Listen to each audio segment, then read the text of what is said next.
The Gospel according to John, chapter 2. On the third day there was a wedding at Cana in Galilee, and the mother of Jesus was there. Jesus also was invited to the wedding with his disciples. When the wine ran out, the mother of Jesus said to him, "They have no wine." And Jesus said to her, "Woman, what does this have to do with me? My hour has not yet come."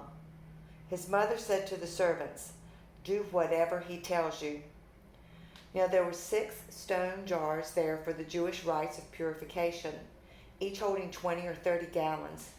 Jesus said to the servants, "Fill the jars with water," and they filled them up to the brim.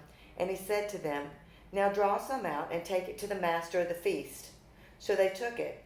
When the master of the feast tasted the water, now become wine, and did not know where it came from, though the servants who had drawn the water knew, the master of the feast called the bridegroom and said to him, "Everyone serves the good wine first, and when people have drunk freely, then the poor wine.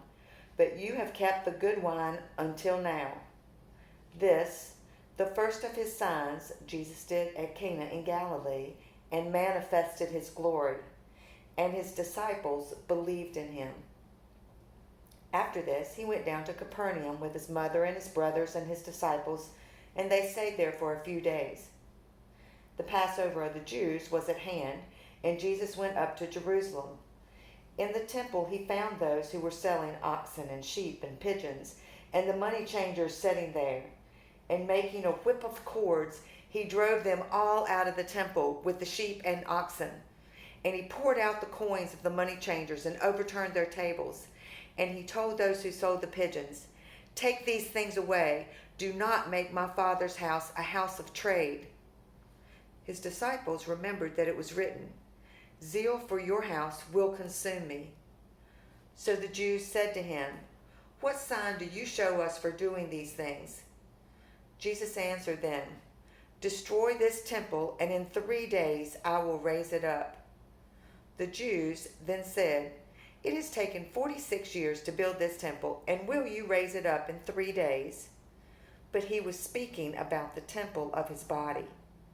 When therefore he was raised from the dead, his disciples remembered that he had said this, and they believed the scripture and the word that Jesus had spoken.